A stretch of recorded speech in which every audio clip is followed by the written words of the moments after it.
آپ عورت کی عزت کریں اس لیے نہیں کہ وہ عورت ہے، بلکہ اس لیے کہ آپ مرد ہیں۔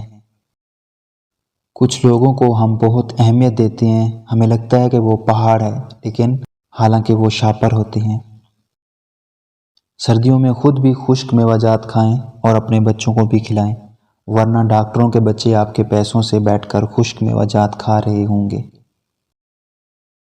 آپ کی خودداری اور عزت نفس پر لگنے والی چوٹ سب سے گہری چوٹ ہوتی ہے، اور اس کی تکلیف بھی سب سے زیادہ ہوتی ہے۔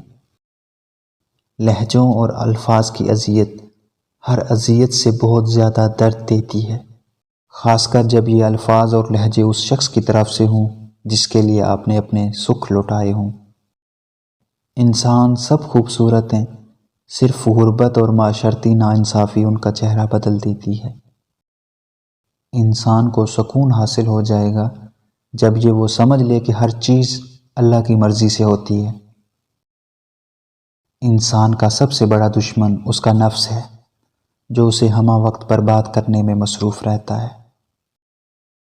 جو ہماری زندگی میں خاص ہوتے ہیں ان کے لیے الفاظ نہیں، جذبات ہوتے ہیں، اور جذبات سمجھائے نہیں جاتے، ان کی حدت محسوس کی جاتی ہے۔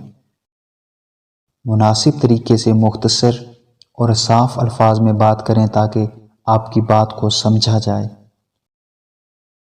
بہترین ہم سفر کی سب سے بڑی خاصیت یہ ہے کہ وہ آپ سے اختلاف اور ناراضگی کے باوجود بھی آپ کا خیال رکھنا اور فکر کرنا نہیں چھوڑتا۔ پوری دنیا میں ایک ہی انسان ہے جو آپ کی زندگی کو بدل سکتا ہے، اور وہ خود آپ ہیں۔ سمجھداری سننے میں بہت چھوٹا لفظ ہے، لیکن انسان کے کئی جذبات اور احساسات کو سراسر نگل جاتی ہے۔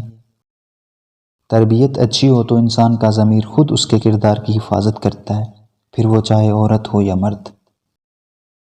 جو شخص اپنی عظمت کا ڈھول بجاتا ہے وہ ڈھول ہی کی طرح اندر سے خالی ہوتا ہے۔ پیسے کمائیں یا نہ کمائیں، دعائیں ضرور کمائیں، اس سے جھونپڑی میں بھی محل والا سکون ملے گا انشاءاللہ۔ غصہ کرنا دوسروں کی غلطیوں کی سزا خود کو دینا ہے۔ جس پکار کو وہ ہر دفعہ تمہارے منہ سے سننا چاہتا ہے، پھر وہ اس سے انکار کیسے کر سکتا ہے؟ مانگنے کی شدت قبولیت کی سب سے بڑی دلیل ہے۔